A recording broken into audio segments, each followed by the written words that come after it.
हाँ जी, चर्चा करेंगे प्रेमबल पे, भारतीय संविधान की प्रस्तावना। ध्यान रखिएगा, प्रस्तावना पे प्रश्न या अगर कहीं से आता है तो प्रस्तावना का आधार क्या था? 13 दिसंबर 1946। 13 दिसंबर 1946 को पंडित नेहरू के द्वारा एक उद्देश्य प्रस्ताव रखा गया था। यही उद्देश्य प्रस्ताव आगे चलकर उद्देशिका बनता है, प्रस्तावना के रूप में आता है। तो ध्यान रखिए, ये प्रस्तावना विश्व में सबसे पहले लिखा हुआ संविधान अमेरिका का था, वहां से प्रस्तावना आई। अब हमारे देश की प्रस्तावना का जो प्रारंभ हो रहा है हम लोग शब्द से, हम लोग का शब्द का अर्थ क्या है? प्रस्तावना ये कह रही है भारत में अंतिम शक्ति जो जनता में, लोगों में निहित है, लोगों में।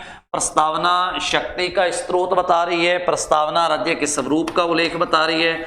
भारत एक संपूर्ण प्रभुत्व संपन्न राज्य है, भारत एक समाजवादी राज्य है, भारत पंथ निरपेक्ष राज्य है, पंथ निरपेक्ष राज्य है, भारत में लोकतंत्रात्मक व्यवस्था है और भारत में गणतंत्रात्मक व्यवस्था है। तो ध्यान रखिएगा, इन शब्दों का क्रम भी पेपर में पूछा जा सकता है।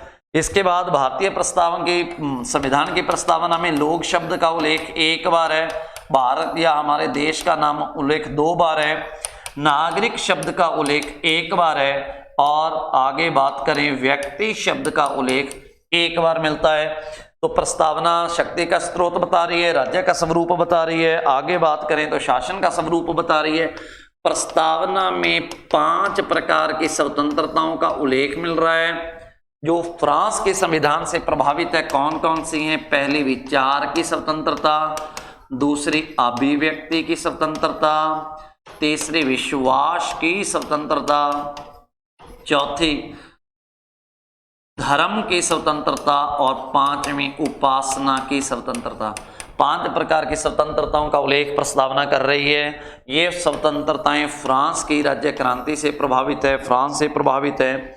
बात करें प्रस्तावना में न्याय का, 3 प्रकार के न्याय का उल्लेख मिल रहा है। सामाजिक न्याय है, सामाजिक न्याय का उल्लेख मिल रहा है, राजनीतिक न्याय का उल्लेख मिल रहा है और आर्थिक न्याय का उल्लेख मिल रहा है। प्रस्तावना में 3 प्रकार के न्याय का उल्लेख है। ये कहाँ से प्रभावित है? ये रूस की साम्यवादी क्रांति हुई थी 1917 में, रूस की साम्यवादी क्रांति का प्रभाव है आर्थिक न्याय।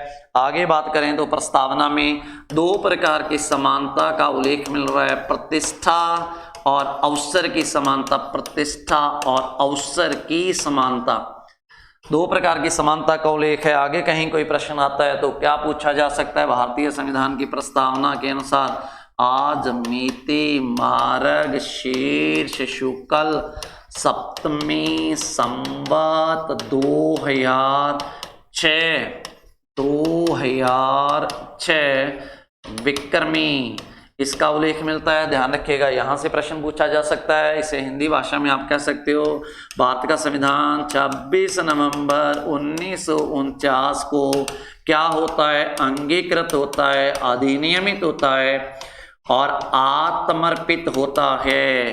तो भारतीय संविधान की प्रस्तावना में कहीं पे भी संविधान लागू होने की तिथि का उल्लेख नहीं मिलता है, संविधान अंगीकृत होने की तिथि का उल्लेख मिलता है। यहां से प्रश्न कई बार आ सकता है। अब और कोई प्रश्न बनता है तो क्या बन सकता है? देखिए 1969 में इनरी बेरूबाड़ी मामला, इस मामले में सुप्रीम कोर्ट ने ये कह दिया कि प्रस्तावना भारतीय संविधान का अंग नहीं है।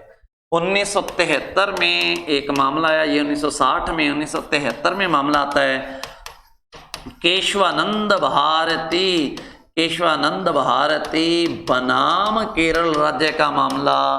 और इस मामले में सुप्रीम कोर्ट ने पूर्व में दिए हुए निर्णय को पलटते हुए ये कहा कि प्रस्तावना संविधान का अनिवार्य अंग है। साथ में ये कहा कि संसद जिस प्रकार से संविधान में संशोधन कर सकती है, प्रस्तावना में भी संशोधन कर सकती है।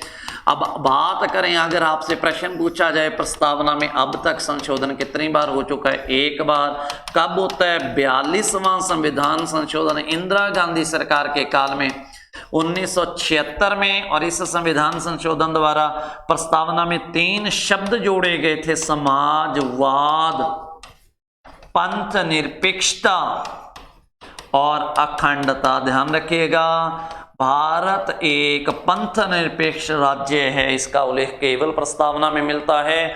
ये 3 शब्द जोड़े गए हैं, आज तक प्रस्तावना में एक बार संशोधन हो चुका है। ठाकुर दास भार्गव ने प्रस्तावना को भारतीय संविधान की आत्मा कहा था। बाद में पंडित नेहरू भी इसे भारतीय संविधान की आत्मा कहते हैं। के.एम. मुंशी ने प्रस्तावना को भारतीय संविधान का भविष्य फल या जन्म कुंडली कहा है।